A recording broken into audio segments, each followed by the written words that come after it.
Hello, मैं अमरेंद्र कुमार। स्वागत है आपको निर्माण अड्डा में। चलिए आज स्टार्ट करते हैं लूसेंट सिलेक्शन बैच का सेट नंबर 9।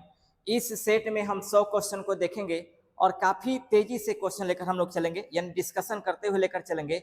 आपसे मैं निवेदन करता हूं कि आप इन क्वेश्चनों को अच्छा से देखिएगा और जो इंपॉर्टेंट लगे उसको आप लिखते चलिएगा, है ना।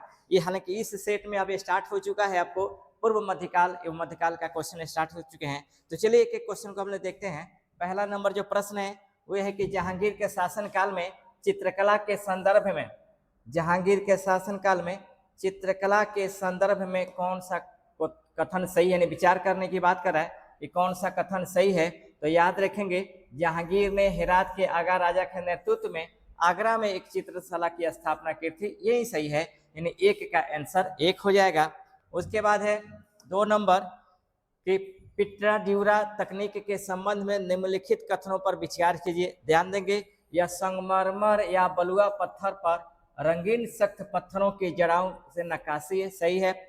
इस तकनीक का प्रयोग सर्वप्रथम हुमायूं के मकबरे में किया गया था, गलत है। ध्यान देंगे, इसका आंसर होगा 2 का ए। यहाँ ध्यान देंगे, पिट्रा ड्यूरा शैली का सबसे पहले जो प्रयोग हुआ था वह एतमातुद्दौला के मकबरे में हुआ था। एतमातुद्दौला का जो मकबरा है वो आगरा में स्थित है, जिसका निर्माण नूरजहां ने कराया था, है ना।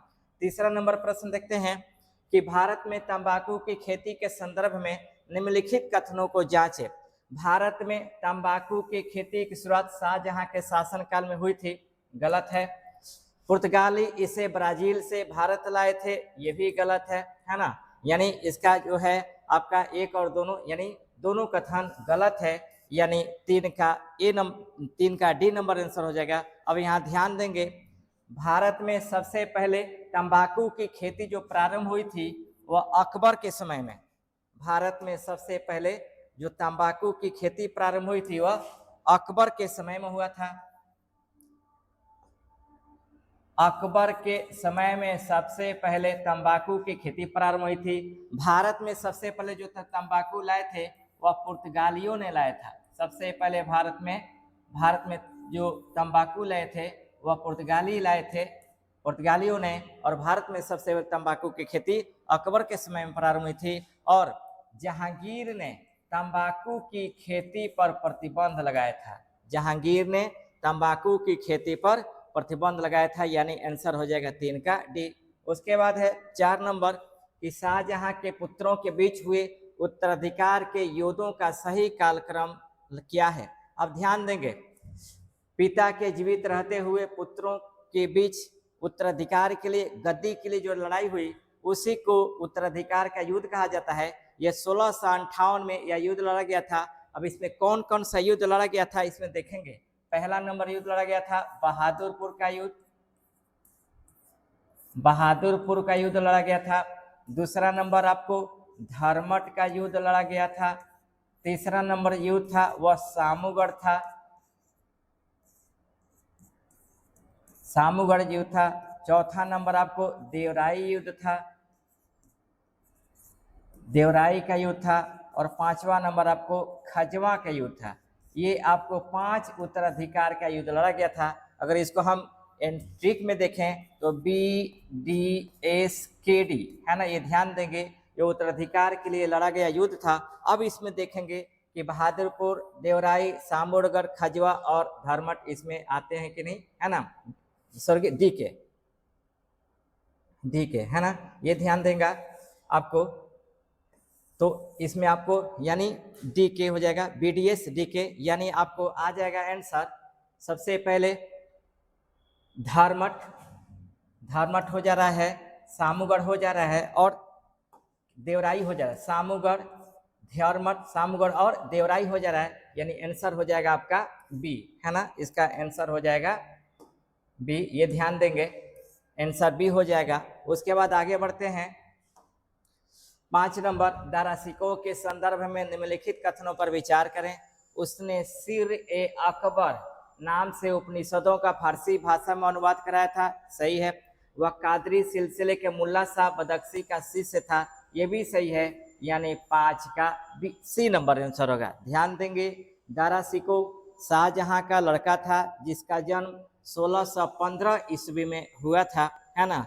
इसे शाह बुलंद इकबाल की उपाधि प्राप्त थी, यानी शाहजहां के द्वारा इन्हें शाह बुलंद इकबाल की उपाधि प्रदान किया था और शाहजहां इसे उत्तराधिकारी के रूप में नॉमिनेट किया था। और ये मुगल शहजादों में पहला था जो सबसे अधिक पढ़ा लिखा था, लेकिन आपको औरंगजेब के द्वारा इसे विधर्मी शहजादा घोषित करके उत्तराधिकार के युद्ध में मार दिया जाता है। ठीक ना, तो 5 का आंसर सी होगा। इसी के द्वारा लिखा गया एक पुस्तक का नाम है मजम उल बहरीन, जिसे 2 समुद्रों का मिलन के नाम से जाना जाता है। 6 नंबर अगर बात करें तो मुगल वास्तुकला के अंतर्गत निर्मित वह प्रथम इमारत कौन सी है जो बेदाग संगमरमर के बनाई गई है? तो याद रखेंगे एतमातुद्दौला का मकबरा। ये जो मकबरा स्थित है ये आगरा में है, ये आगरा में है और इसका निर्माण कराया था नूरजहां ने।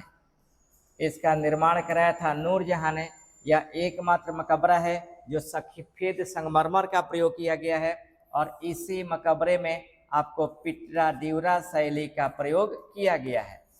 पिटराड्यूरा शैली का इसमें प्रयोग किया गया है, ये ध्यान देंगे, है ना। यानी आंसर हो जाएगा 6 का सी नंबर।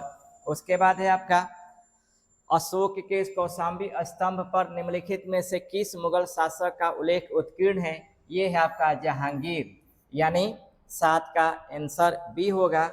उसके बाद आगे बढ़ते हैं कि जहांगीर ने अपनी आत्मकथा में अपने किस विशेष क्षमता का उल्लेख गर्व से किया था?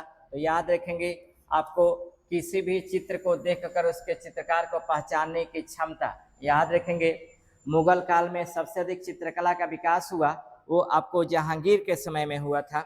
मुगल काल में सबसे अधिक चित्रकला का जो विकास हुआ जहांगीर के काल में हुआ, इसलिए जहांगीर के काल को चित्रकला का स्वर्ण युग कहा जाता है। और इसी के दरबार में अष्टछाप रहते थे। अष्टछाप का मतलब होता है आपको 8 चित्रकारों का एक समूह इसके दरबार में रहते थे। और चित्रकारी का ये इतना परखी था कि कहता था कि अगर कोई भी चित्रकार हो, चाहे मृत हो चाहे जीवित हो, मैं उसके चित्र को देख करके बता सकता हूँ वो किसके द्वारा बनाया गया है ना। तो 8 का बी नंबर आंसर हो जाएगा। उसके बाद आपके 9 नंबर शाहजहां द्वारा बनवाए गए मयूर सिंहासन। शाहजहां द्वारा बनवाए गए मयूर सिंहासन या तख्त ए ताउस का मुख्य कलाकार कौन था? तो याद रखेंगे बेबादल खां था। यहाँ पे ध्यान देंगे तख्त ए ताउस या मयूर सिंहासन इसका निर्माण कराया था शाहजहां ने, जिसके प्रारूप को तैयार किया था या डिजाइन किया था बेबादल खां। इसे तख्त ए ताउस में विश्व प्रसिद्ध कोहिनूर हीरा को जड़ा गया था। सबसे पहले शाहजहां ने इसे आगरा के लाल किले के दीवाने आम में रखा था, लेकिन जब 1638 में अपनी राजधानी आगरा से दिल्ली ट्रांसफर किया तो आगरा दिल्ली में भी इन्होंने लाल किला बनवाया था। वो दिल्ली के लाल किला के दीवाने आम में इस मयूर सिंहासन को रखवाया, यानी वहां से शासन व्यवस्था का संचालित किया। लेकिन 1739 में जब नादिर शाह का आक्रमण होता है तो उस समय ये तख्त ए ताउस को जो दीवान में आम में रखा गया था उसको उठा के लेकर अपने साथ चला जाता है। तो ये भी प्रश्न बनता है कि तख्त ए ताउस पर बैठने वाला अंतिम मुगल बादशाह कौन है? तो आपको मोहम्मद शाह रंगीला बादशाह, है ना। तो 9 का सी नंबर आंसर होगा। उसके बाद है 10 नंबर जहांगीर के समय जारी किए गए निसार सिक्के का मूल्य क्या था? याद रखेंगे 1 रुपये के चौथाई के बराबर, है ना। 1 रुपये के चौथाई के बराबर इसका मूल्य था, ये ध्यान देंगे। उसके बाद है 11 नंबर के निम्नलिखित में से किस संस्कृत कवि को शाहजहां ने महाकविराय की उपाधि दी थी? तो ध्यान देंगे यह जगन्नाथ है ना। 11 का सी नंबर होगा जगन्नाथ। उसके बाद है आपका कि आगरा की जामा मस्जिद का निर्माण निम्नलिखित में से किसने कराया था? ध्यान देंगे आगरा के जामा मस्जिद का जो निर्माण कराया था वो जहां आरा ने कराया था, है ना। जहां आरा ने कराया था। और याद रखेंगे इसे मस्जिद को मस्जिदे जहांनामा के नाम से जाना जाता है। मस्जिदे जहांनामा, जहांनामा के नाम से जाना जाता है, ये ध्यान देंगे, है ना। ये शाहजहां की बड़ी लड़की थी, शाहजहां की बड़ी लड़की थी, इतना ध्यान देना होगा। नूरजहां ये जहांगीर की पत्नी थी, मुमताज महल शाहजहां की पत्नी थी, है ना, ये ध्यान देना होगा। उसके बाद 13 नंबर प्रश्न है कि सूची 1 को सूची 2 से मिलाना है। आप देखेंगे इसमें आपको उपाधि है, जैसे नादिर उल अस्र ये आपको कहा जाता है उस्ताद मंसूर को। गुण समंदर लाल खां इनकी उपाधि थी। उसके बाद नादिर उर्ज, उसके बाद आपको पंडित राज ये जगन्नाथ की उपाधि थी, और नादिर उर जमा आपको अबुल फसल की उपाधि थी। यानी 2 3 4 1, यानी आंसर हो जाएगा 13 का ए नंबर। उसके बाद है आपका शाहजहां ने 14 नंबर, शाहजहां ने अपनी राजधानी आगरा से दिल्ली स्थानांतरित करने के लिए शाहजहानाबाद की नींव किस वर्ष रखी थी? तो 1638 में। प्रश्न आ जाए कि आगरा से दिल्ली को राजधानी किसने परिवर्तित किया सबसे पहले? तो आपको 1638 में। अब थोड़ा सा ध्यान देंगे, एक नॉर्मली तरीके से मैं बता देता हूं। सबसे पहले दिल्ली सल्तनत में राजधानी थी,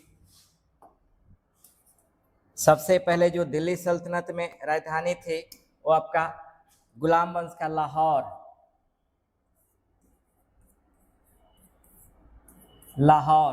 लाहौर से दिल्ली आया, फिर दिल्ली से आपका आगरा, आगरा से लाहौर।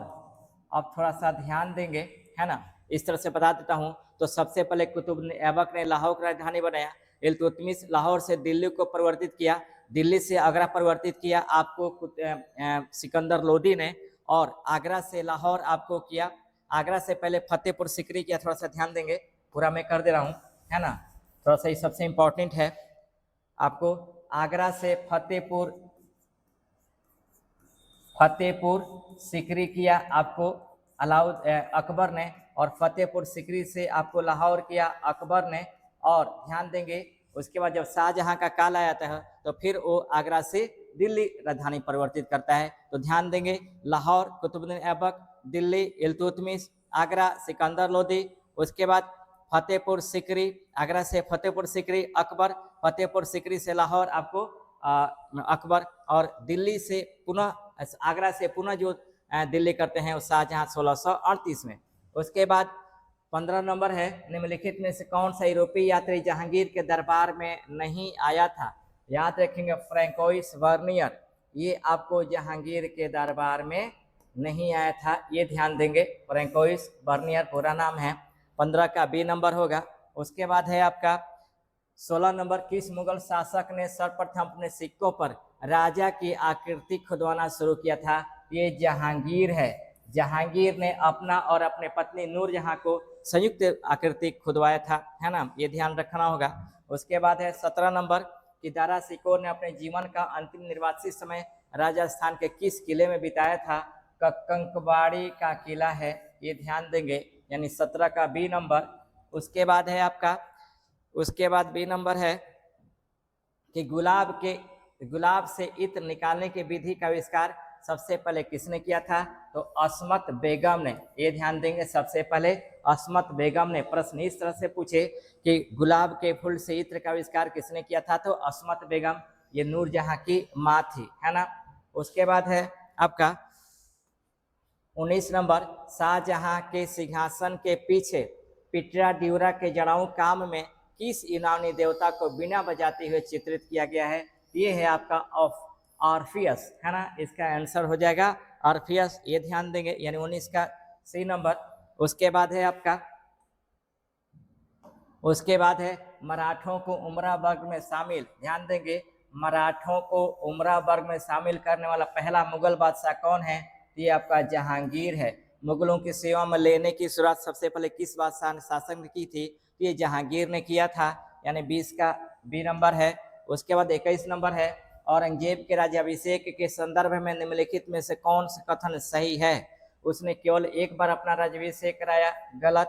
उसका पहला राज्याभिषेक आगरा पर कब्जे के बाद 31 जुलाई 1658 को हुआ, है ना, ये सही है। अब ध्यान देंगे यहाँ पे, यानी 21 का बी, औरंगजेब पहला मुगल बादशाह था जिसने अपना 2 बार राज्याभिषेक कराया था, एक आगरा में कराया था और दूसरा दिल्ली में कराया था, है ना। तो 21 का बी नंबर आंसर होगा। उसके बाद है मुगल प्रशासन में मुहतसिब कौन था? तो ध्यान देंगे, शरीयत के प्रतिकूल कार्य को रोकना और आम जनता के आचरण की निगरानी करना इसका प्रमुख काम था, यानी 22 का सी नंबर आंसर हो जाएगा। उसके बाद है आपका 23 नंबर कि जजिया कर के संदर्भ में निम्नलिखित कथनों पर विचार करें। अब ध्यान देंगे, औरंगजेब ने 1679 में पुनः जजिया कर लागू किया, सही है। मुगल काल में सबसे पहले अकबर ने इसे बंद किया, सही है। 1564 में उन्होंने इसे बंद किया और मोहम्मद शाह के समय 1720 में जजिया को अंतरिम रूप से समाप्त कर दिया गया। यानी आंसर हो जाएगा 1 2 3, यानी आपका होगा 23 का डी नंबर।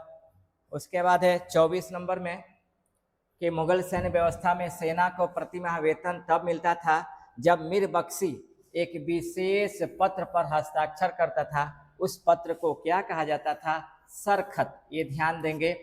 मुगल काल में सैनिकों को वेतन तभी दिया जाता था जब मीर बख्शी के द्वारा एक लेटर जारी करता था, उसको कहा जाता था सरखत। यानी 25 का ये होगा। 25 नंबर 24 का ये होगा। 25 नंबर है औरंगजेब के शासनकाल में हुए जाट विद्रोह के संबंध में कौन सा युग्म सुमेलित नहीं है? ध्यान देंगे। विद्रोह का नेतृत्व किया था गोखला एवं राजाराम, सही है, गोकुला एवं राजाराम। तिलपत की लड़ाई लड़ गई थी 1669 में, सही है। अकबर के मकबरे को लूटा था, याद रखेंगे। ये तो सही है कि अकबर के मकबरे को लूटा गया था, लेकिन चूड़ामन के द्वारा नहीं, राजा राम के द्वारा, राजा राम के द्वारा लूटा गया था। यानी आपका सी हो जाएगा 25 का, है ना, ये ध्यान देंगे। उसके बाद है 26 नंबर, औरंगजेब की धार्मिक नीतियों और व्यक्तिगत जीवन के संदर्भ में कथन चुनना है। वह बीना बजाने में दक्ष था, सही है।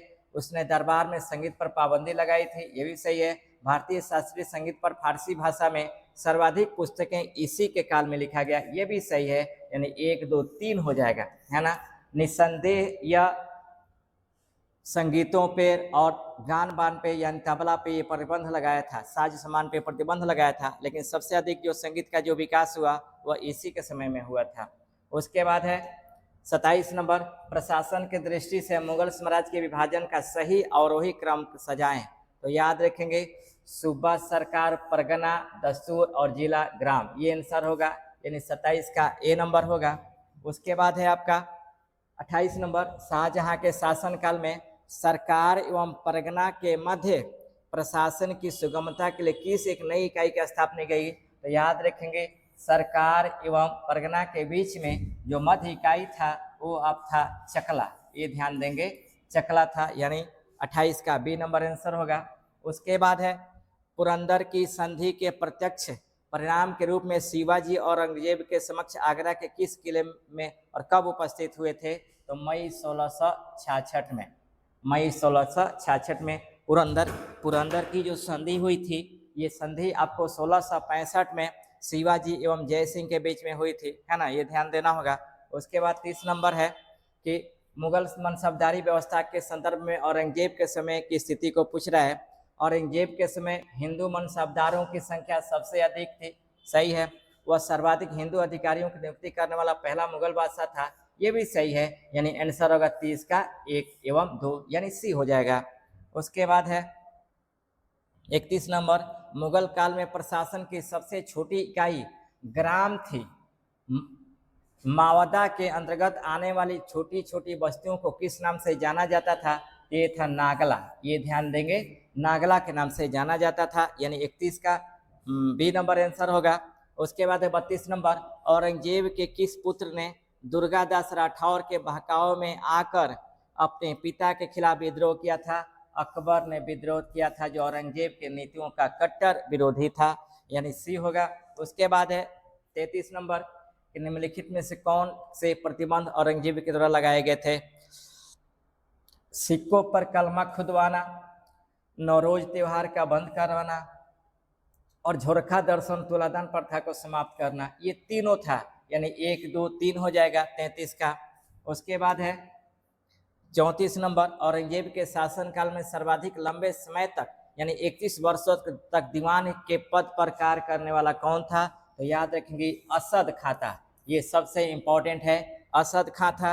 उसके बाद 35 नंबर में कि गोलकुंडा के शासक अबुल हसन का संबंध किन 2 ब्राह्मण मंत्रियों से था जिनका उल्लेख औरंगजेब के दक्षिण विजय के संदर्भ में होता है? तो ये है मदना और अकना, है ना, यानी आंसर हो जाएगा 35 का बी नंबर। उसके बाद है 36, औरंगजेब के जीवन से जुड़े तथ्यों पर विचार करें। इनका जन्म 1618 में दोहद गुजरात में हुआ था, गलत है।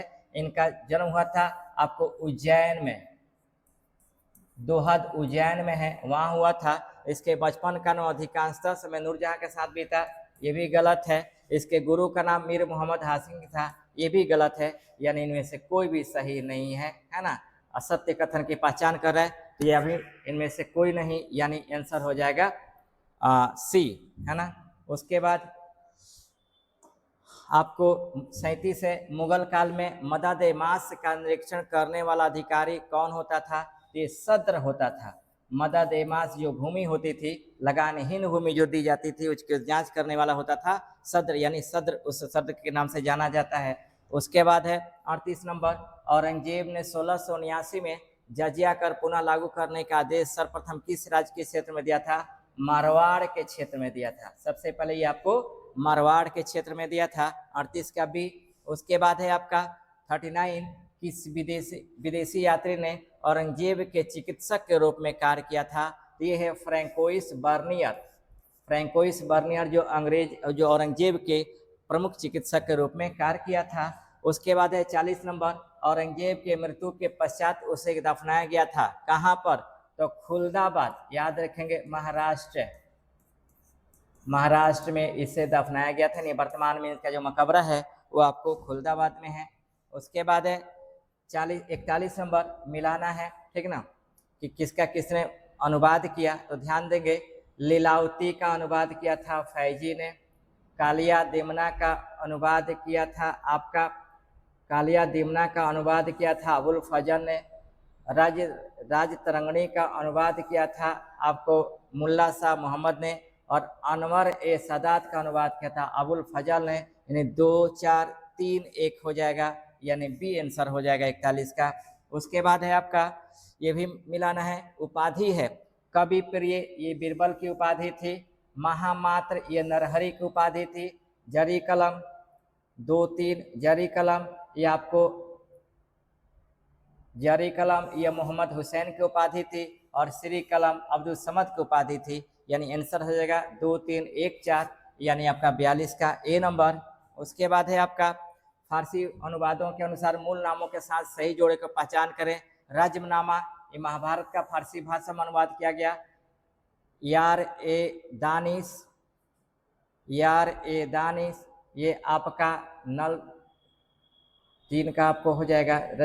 रजमनामा का महाभारत का से था, है ना। उसके बाद आपको जहां जफर का तजक से था। सहेली का आपको यार दानिश का आपका पंचतंत्र से था, और सहेली का नल दमयंती था। यानी आंसर हो जाएगा 3 1 2 4, 3 1 2 4, यानी 43 का ए नंबर आंसर हो जाएगा। उसके बाद है आपका 44 नंबर, ये भी मिलाना है, जहांगीर का राज्याभिषेक। जहांगीर का जो राज्याभिषेक हुआ था 1605 में, खुसरो का विद्रोह हुआ था 1606 में, कंधार मुगलों से निकल गया 1601 में, और नूरजहां से विवाह हुआ था 1611 में। यानी 3 4 1 2, 3 4 1 2, यानी आंसर हो जाएगा 44 का बी नंबर। उसके बाद है आपका, ये भी मिलाना है कि हमजा नामा का चित्रण पूरा हुआ 15 वर्षों में। चित्रण में लगा कुल समय, क्षमा चाहते हैं, हमजानामा का चित्रण हुआ, ये ध्यान देंगे, ये पूर्ण हुआ था आपको अकबर के समय में, और इस चित्रण में कुल लगा जो समय था वह 15 वर्ष। चित्रकारों की जो संख्या थी 100 थी, और चित्रण प्रारंभ हुआ था आपको हुमायूं के काल में। 2 1 4 3 आंसर होगा, 2 1 4 3, यानी 45 का ए नंबर होगा। उसके बाद है आपका मुगल चित्रशाला के प्रथम महत्वपूर्ण कृति हमजानामा के संदर्भ में विचार करें। इसमें हजरत मोहम्मद साहब के चाचा अमीर हमजा के वीरतापूर्ण कार्यों का वर्णन किया गया है, सही बात है। इसे अंतिम रूप से चित्र करने का कार्य मीर सैयद अली ने किया था, ये गलत है। और तीसरा है कि इसके चित्रों को चित्रपट कहा जाता है, यानी 1 और 3 सही होगा, यानी 46 का सी नंबर है। उसके बाद है आपका 47 नंबर, स्वामी हरिदास और तानसेन के संबंध में इतिहासकारों के मतभेद के विषय में कौन सा कथन दस्तावेज के अनुसार सही है? ध्यान देंगे, कुछ विद्वान हरिदास और तानसेन दोनों को मान सिंह तोमर का शिष्य बताते हैं, ये सही है, यानी 47 का बी नंबर होगा। उसके बाद है आपका अकबर की मुद्रा व्यवस्था के संदर्भ में निम्नलिखित में कौन सा कथन असत्य है। अकबर को मुगल मुद्रा व्यवस्था को सुव्यवस्थित करने का श्रेय दिया जाता है, सही है। उसने असलीगढ़ विजय की स्मृति में सिक्कों पर बाज की आकृति अंकित की रही, ये भी सही है। उसके चांदी के सिक्कों पर धनुर्धारी राम और सीता की प्रतिमाएं अंकित थी, ये भी सही है। उसके सभी सिक्कों पर केवल अरबी लिपि में अल्लाह अकबर लिखा गया था, ये गलत है, यानी आपका आंसर हो जाएगा 48 का डी नंबर। उसके बाद है 49 नंबर कि अकबर के काल को हिंदी साहित्य का स्वर्ण काल कहा जाता है। नकीब खां और बदायूनी ने रामायण और महाभारत का फारसी भाषा में अनुवाद किया, सही है। हाजी इब्राहिम सरहिंदी ने ऋग्वेद का फारसी में अनुवाद किया, ये गलत है, यानी आपको कथन सही है और लेकिन आर असत्य है, ये ए आंसर हो जाएगा 49 का, है ना। उसके बाद है आपका अबुल फजल की हत्या के संदर्भ में एक विशेष घटनाओं की बात कर रहा है, तो यह घटना 1602 में हुई, सही है। हत्या के साजिश सलीम यानी जहांगीर ने रची थी, ये भी सही है। हत्यारा बीर सिंह बुंदेला था, ये भी सही है। अबुल फजल उसमें उत्तर भारत से दक्षिण की ओर जा रहा था, ये गलत है, यानी आंसर होगा 1, 2 का कर है। इनमें से गलत कौन है, तो आपको केवल 4 हो जाएगा, याद रखेंगे। 50 का सी नंबर। उसके बाद है 51 नंबर जहांगीर की न्याय की जंजीर के वास्तुशिल्प विवरण के बारे में सही विकल्प को चुने, तो याद रखेंगे यह सोने की बनी थी और आगरा के किले के शाहबुर्ज से यमुना तट तक लगी थी, याद रखेंगे। त्वरित न्याय के लिए जहांगीर ने न्याय की बनी जंजीर को लगाया था जो सोने की बनी थी, 51 का बी होगा। उसके बाद 52 है खुसरो के विद्रोह और गुरु अर्जुन देव जी के संदर्भ में घटनाओं के सही क्रम पूछ रहा है, तो याद रखेंगे सबसे पहले खुसरो का जो भेंट होता है गोविंदावाल में, उसके बाद जहांगीर और खुसरो के बीच में भैरावल का युद्ध होता है, उसके बाद आपको खुसरो की गिरफ्तारी होती है और गुरु अर्जुन की फांसी होती है, यानी आपका आंसर हो जाएगा 52 का सी नंबर।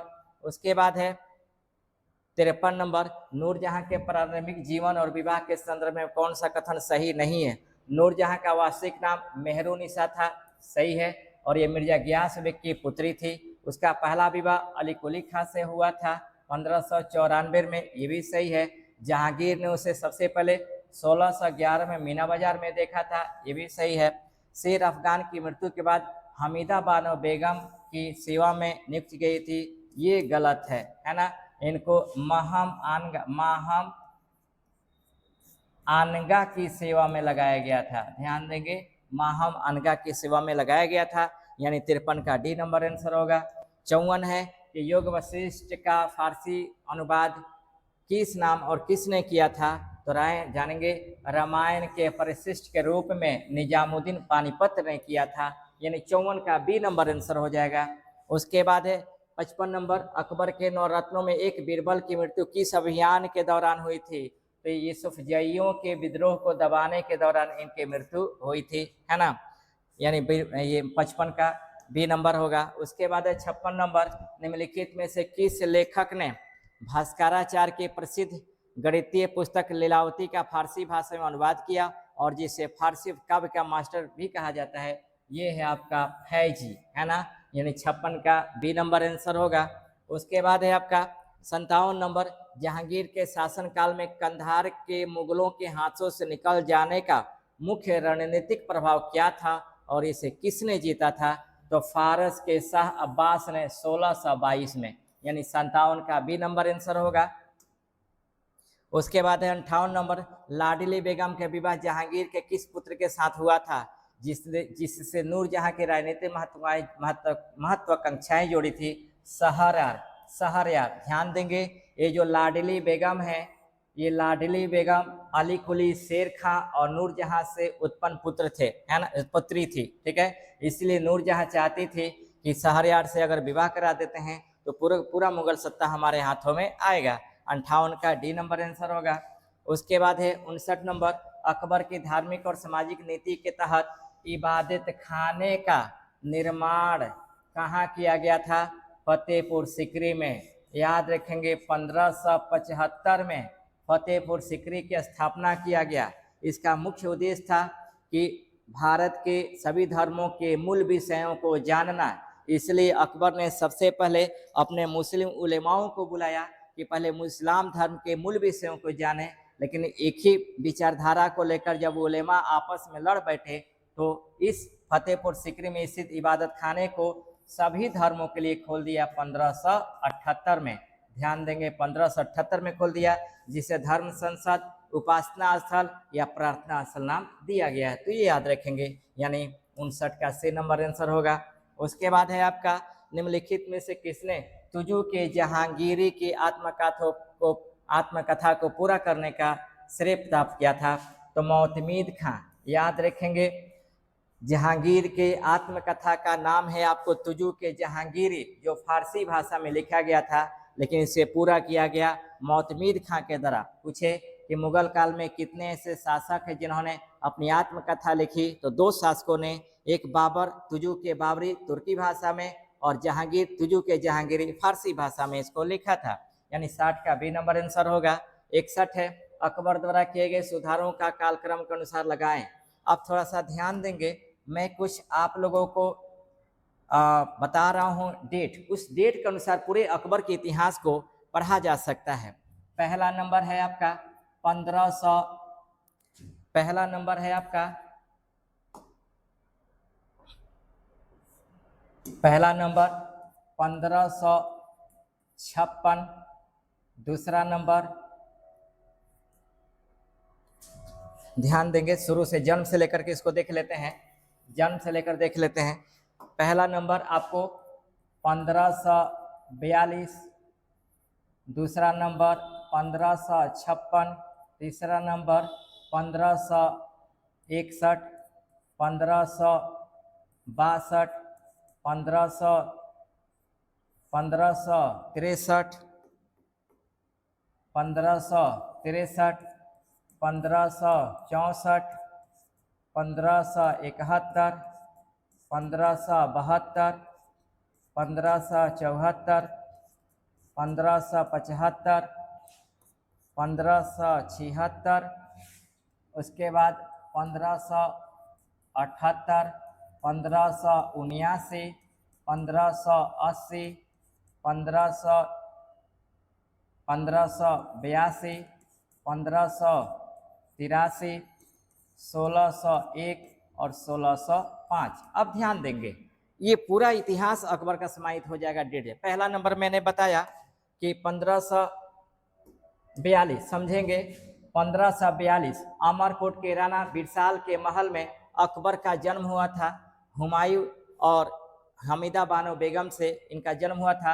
1556 में 2 पॉइंट को याद रखेंगे। पहला नंबर इनका राज्याभिषेक हुआ और दूसरा नंबर इनका प्रथम सैन्य अभियान, प्रथम सैन्य संघर्ष हुआ पानीपत का दूसरा युद्ध 5 नवंबर 1556 को बैरम खां एवं हेमू के बीच में हुआ था। क्योंकि उस समय जब हुमायूं की मृत्यु हुई थी तो आपको अकबर पंजाब के गुरदासपुर जिले में कलानौर नामक स्थान पर थे, तो कलानौर नामक स्थान पर ही अकबर का राज्याभिषेक हुआ था और उसी समय आपको हेमू एवं बैरम खां के बीच में पानीपत का दूसरा युद्ध हुआ।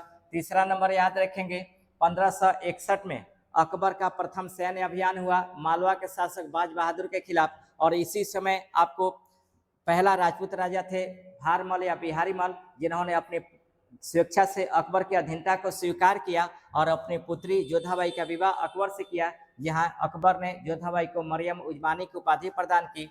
1562 में इन्होंने दास प्रथा को समाप्त किया। 1563 में तीर्थ यात्रा कर को समाप्त किया। 1564 में जजिया कर को समाप्त किया।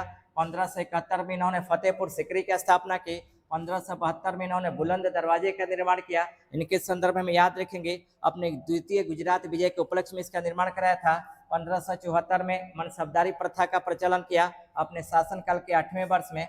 1575 में इबादत खाने का निर्माण किया और 18 जून 1576 को हल्दी घाटी का युद्ध लड़ा। 1578 में इबादत खाने को सभी धर्मों के लिए खोल दिया। 1579 में महजरनामा नामक एक धार्मिक सिद्धांत को प्रस्तुत किया। 1580 में आईने दसाला नामक एक लगान व्यवस्था को लागू किया राजा टोडरमल के द्वारा। 1582 में तौहीद इलाही या दीन इलाही को लागू किया, जिसको स्वीकार करने वाला एकमात्र हिंदू आपके बिरबल थे।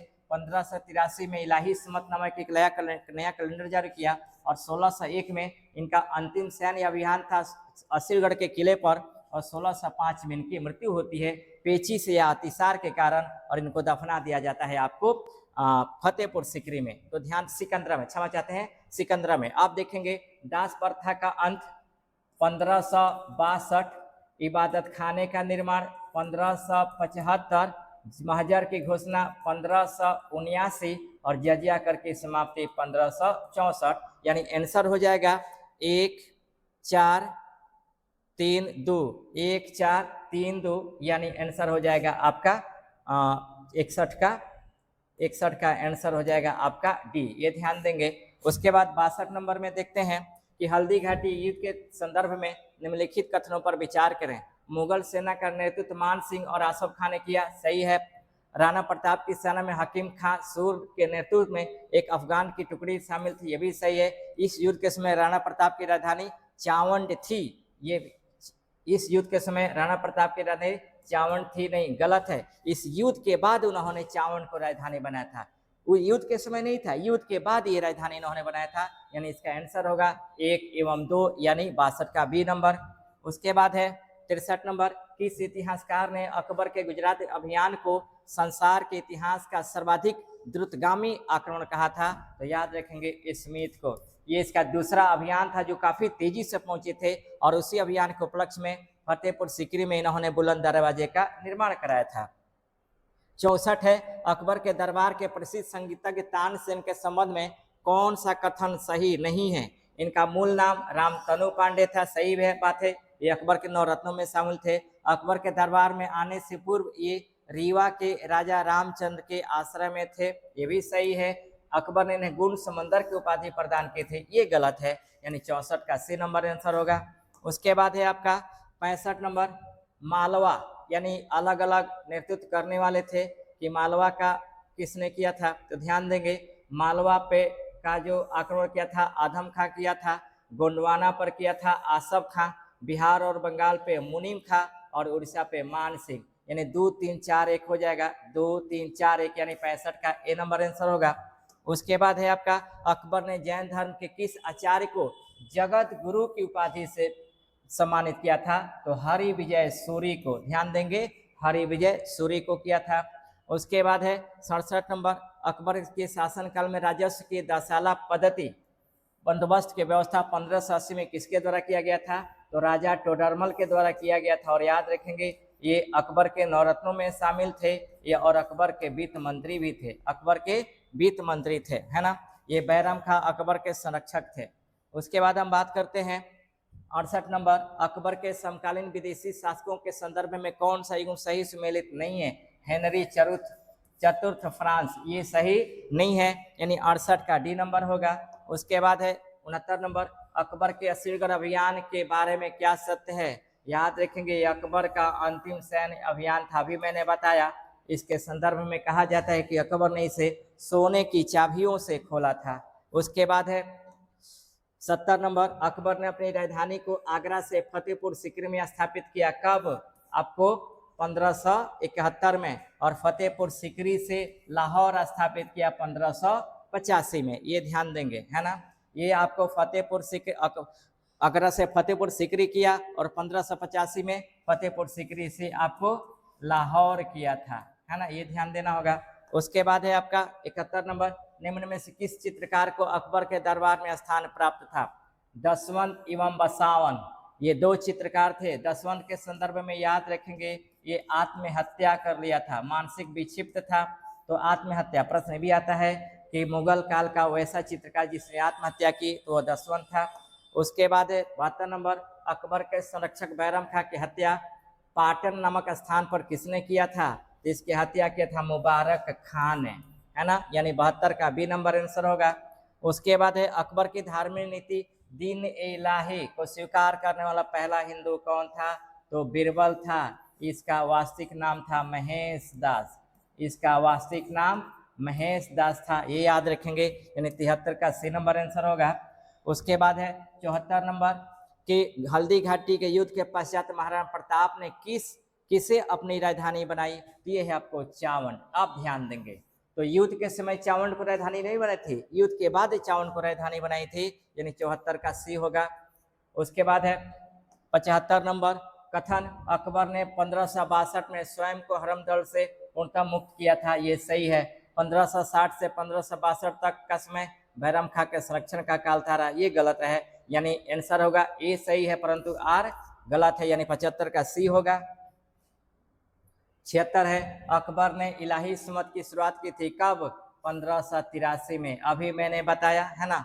1575 में फतेहपुर सीकरी की स्थापना, फतेहपुर सीकरी की स्थापना, और 1579 में महजरनामा को प्रस्तुत किया था, महजरनामा को, और 1582 में दीन इलाही या तौहीद इलाही की स्थापना की थी। 77 है, गुजरात विजय के दौरान अकबर सर्वप्रथम किससे मिला और उसने क्या देखा? तो सबसे पहले पुर्तगालियों से मिला था और समुद्र को देखा था, यानी 77 का बी नंबर होगा।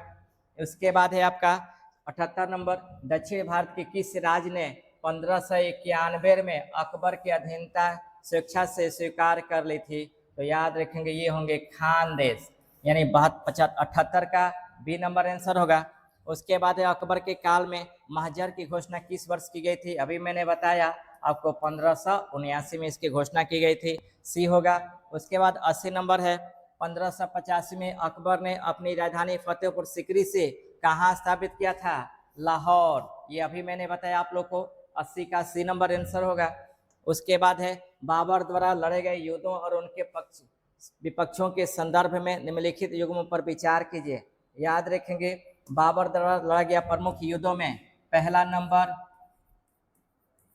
पानीपत का युद्ध, दूसरा नंबर आपको खानवा का युद्ध, तीसरा नंबर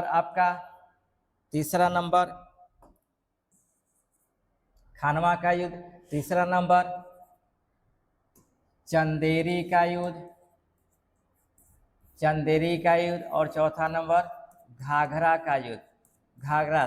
तो 1526, 1527, 1528 और 1529, ये ध्यान देंगे। तो इस आधार पे देखेंगे, कह रहा है कि सही मिलान करना है। पानीपत का प्रथम युद्ध इब्राहिम लोदी, पानीपत का प्रथम युद्ध इब्राहिम लोदी, सही है।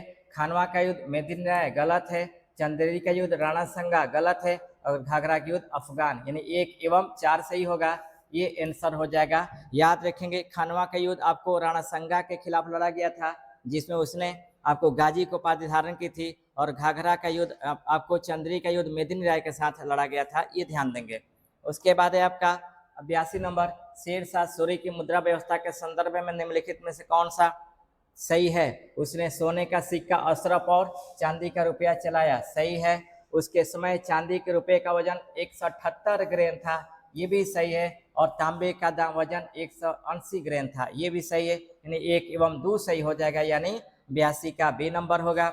उसके बाद है आपका सुमेलित करना है कमरान, यानी जब बाबर मरा था तो अपने वसीयतनामा में लिख कर गया था, हुमायूं को आदेश दिया था कि अगर मैं मर जाऊं तो मेरे साम्राज्य को अपने भाइयों में बराबर रूप से बांट देना है। ये मुगल इतिहास का पहला ऐसा उदाहरण मिलता है कि हुमायूं अपने साम्राज्य को पूरे बराबर भाइयों में बराबर रूप से बांटता है। तो कमरान को देता है काबुल एवं कमरान कंधार का क्षेत्र, अस्करी को देता है संभल का क्षेत्र, हिंदाल को देता है मेवात का क्षेत्र, और सुलेमान मिर्जा को देता है बदख्शां का क्षेत्र, यानी 3 4 1 2 आंसर हो जाएगा 3 4 1 2, यानी 83 का ए नंबर हो जाएगा।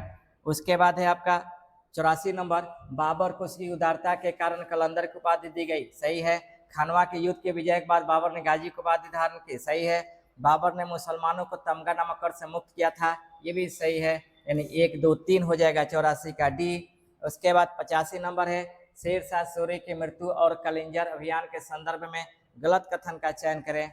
शेरशाह की मृत्यु 22 मई 1545 को उक्का नामक अग्नेयास्त्र चलाने के दौरान हुई थी, सही है। उस समय कालिंजर का शासक कीरत सिंह था, ये भी सही है। शेरशाह की मृत्यु समय वह चित्तौड़ का किले का जीतने का प्रयास किया, ये गलत है। कालिंजर का, किसका होगा? कालिंजर का, है ना, इसलिए इसका आंसर हो जाएगा सी, 85 का सी नंबर होगा। उसके बाद है 86 नंबर, हुमायूं ने के निर्वासन काल और विवाह के संबंध में निम्नलिखित कथनों पर विचार करें। बिलग्राम के युद्ध के बाद हुमायूं सिंध चला गया, सही है। उसने मीर अली अकबर जामी के पुत्री हमीदा बानो बेगम से विवाह किया, सही है। हमीदा बानो बेगम के पिता शिया मत के मानने वाले थे, ये भी सही है। यानी आंसर होगा 1, 2, 3 यानी 86 का डी नंबर। उसके बाद है 87, बाबर की सांस्कृतिक उपलब्धियों के संदर्भ में निम्नलिखित में से कौन सा कथन सही नहीं है। बाबर ने मुबैयान नामक पद शैली का विकास किया, सही है। उसने अपनी आत्मकथा बाबरनामा मूल रूप से फारसी भाषा में लिखी थी, गलत है। उन्होंने अपनी आत्मकथा तुर्की भाषा में तुजू के बाबरी के नाम से लिखा था, जिसका फारसी भाषा में बाबरनामा के नाम से आपको अब्दुल रहीम खान खाना ने अनुवाद किया था, यानी 87 का बी नंबर होगा। 88 है, हुमायूं द्वारा लड़े गए निम्नलिखित युद्धों का कालक्रम को बताइए। तो सबसे पहले लड़ा गया था देवरा का युद्ध 1532, उसके बाद सरहिंद है 1555, उसके बाद बिलग्राम का युद्ध आपका 1540 और चौसा का युद्ध 1539। तो ध्यान देंगे आपको 2 4 3 1 2 4 3 1 है ना, यानी आपको 2 4 3 1 यानी आंसर हो जाएगा 88 का ए नंबर। उसके बाद है आपका शेरशाह सूरी के प्रशासन और सुधारों के संदर्भ में बताइए। शेरशाह ने भूमि के लिए 32 अंक वाला सिकंदरी गज ए सन की डंडी का प्रयोग किया था, सही बात है। शेरशाह के समय पैदावार का लगभग 1/6 भाग सरकार के लगान के रूप में वसूल करती थी, गलत है। यानी ए सही है और आर गलत है, यानी 89 का सी नंबर आंसर होगा। 90 है, बाबर के तोपखाने और युद्ध नीति के संदर्भ में निम्नलिखित कथनों पर विचार करें। पानीपत के प्रथम युद्ध में बाबर ने तुलगामा युद्ध पद्धति का प्रयोग किया, सही है। उस्ताद अली खां और मुस्तफा बाबर के प्रसिद्ध निशानेबाज तोपची थे, ये भी सही है। भारत में तोपखाने का प्रयोग पहली बार खानवा के युद्ध में किया, यह गलत है। पानीपत के युद्ध में किया था, पानीपत के प्रथम युद्ध में किया गया था, यानी 1, 2 सही है, यानी 90 का बी नंबर होगा। उसके बाद है 91 नंबर, निम्नलिखित शासकों और उसके मकबरों के स्थान को मिलाइए। तो बाबर को प्रारंभ में दफनाया गया था आपको आगरा के आराम बाग में, यानी 1 का 4। उसके बाद में दफनाया गया काबुल में 3, यानी 4 3। उसके शेरशाह को दफनाया गया सासाराम में, और हुमायूं को दफनाया गया आपको दिल्ली में, यानी आंसर हो जाएगा आपको 4 3 1 2 4 3 1 2, यानी 91 का ए नंबर आंसर होगा। उसके बाद है शेरशाह सूरी के निर्माण कार्यों के संदर्भ में से कौन सा समूह सही है। रोहतासगढ़ का किला का निर्माण कराया, उसका किला कोहना का निर्माण कराया, और शेरनगर का निर्माण कराया, यानी 92 का बी नंबर आंसर होगा। उसके बाद है 93 नंबर, इतिहासकार लेनपुल ने किस शासक के बारे में, यहाँ ध्यान देंगे, हुमायूं के बारे में इतिहासकार लेनपुल ने कहा था कि वह जीवन भर लड़खड़ाता रहा और लड़खड़ाते हुए अपनी जान दे दी, यानी 93 का सी नंबर आंसर होगा। उसके बाद है 94 नंबर, बाबर और बंगाल के शासक नुसरत शाह के बीच 6 मई 1529 को जो संधि हुई थी, उस संधि का मुख्य शर्त क्या था। शर्त ये था कि नुसरत शाह अफगान विद्रोहियों को शरण नहीं देगा, 94 का बी नंबर आंसर होगा। उसके 95 नंबर है कि ग्वालियर के राजा विक्रमजीत के संदर्भ में निम्नलिखित कथनों पर विचार करें। वह पानीपत के प्रथम युद्ध में इब्राहिम लोदी की ओर से लड़ते हुए मारा गया, सही है। हुमायूं ने कोहिनूर की हीरा राजा विक्रमजीत के परिवार से प्राप्त किया था, ये भी सही है, यानी आंसर होगा 1 एवं 2, यानी 95 का सी होगा। उसके बाद है 96 नंबर, शेरशाह सूरी के जन्म और वंश के संबंध में विद्वानों के मतभेद के संदर्भ में सही क्या है। तो डॉक्टर KR नकानुगो का मानना है कि जन्म स्थान नारनौल में हुआ था 1486 में, यानी 96 का सी नंबर आंसर होगा। उसके बाद है आपका 97 नंबर, मध्यकालीन भारत के किस शासक ने पट्टा एवं कबूलियत प्रथा की शुरुआत की थी। तो शेरशाह ने इसे शुरुआत किया था, यानी 97 का सी होगा।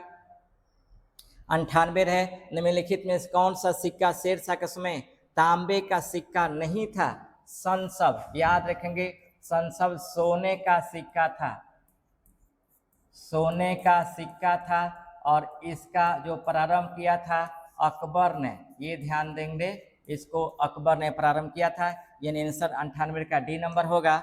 99 है, बाबरनामा का फारसी भाषा में अनुवाद किसके द्वारा किया गया था। तो अबू रहीम खाने, खाने के द्वारा किया गया था।